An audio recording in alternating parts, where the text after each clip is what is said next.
The virtue of Ayat al-Kursi. This is Ayat al-Kursi, and tremendous virtues have been associated with it, for the authentic hadith describes it as the greatest ayah in the Book of Allah.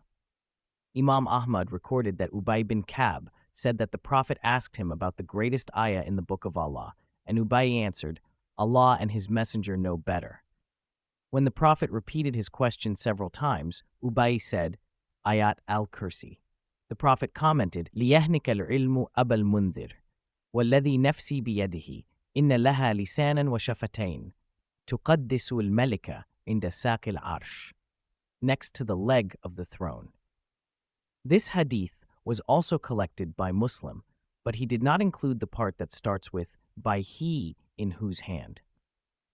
Imam Ahmad recorded that Abu Ayyub said that he had some dates and a ghoul used to take some, and he complained to the Prophet.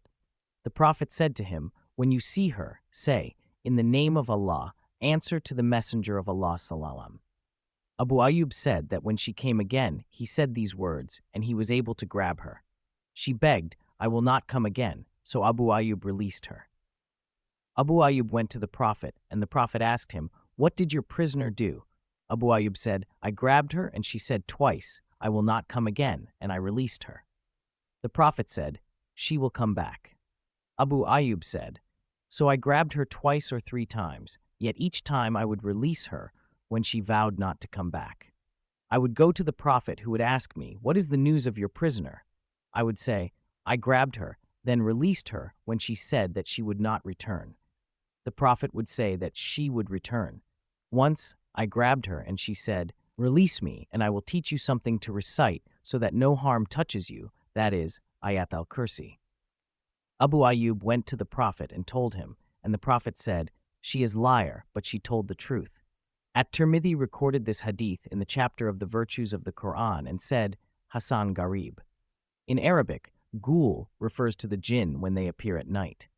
Al-Baqarah recorded a similar story in his Sahih from Abu Hurairah in the chapters on the virtues of the Quran and the description of Shaitan. In this narration, Abu Hurairah said, Allah's Messenger assigned me to keep watch over the sadaqah of Ramadan. A person snuck in and started taking handfuls of foodstuff. I caught him and said, by Allah, I will take you to Allah's Messenger. He said, release me, for I am meek and have many dependents and am in great need. I released him, and in the morning Allah's Messenger asked me, what did your prisoner do yesterday, O Abu Hurairah? I said, O Allah's Messenger. He complained of being needy and of having many dependents, so I pitied him and let him go. Allah's Messenger said, indeed, he told you a lie and will be coming again. I believed that he would show up again, for Allah's Messenger had told me that he would return. So I watched for him. When he started stealing handfuls of foodstuff, I caught hold of him again and said, I will definitely take you to Allah's Messenger. He said, leave me, for I am very needy and have many dependents. I promise I will not come back again. I pitied him and let him go. In the morning, Allah's Messenger asked me, what did your prisoner do last night, O Abu Hurairah? I replied, O Allah's Messenger, he complained of his great need and of too many dependents, so I took pity on him and set him free. Allah's Messenger said, verily, he told you a lie. He will return. I waited for him attentively for the 3rd time, and when he started stealing handfuls of the foodstuff, I caught hold of him and said, I will surely take you to Allah's Messenger, as it is the 3rd time you promised not to return, yet you returned.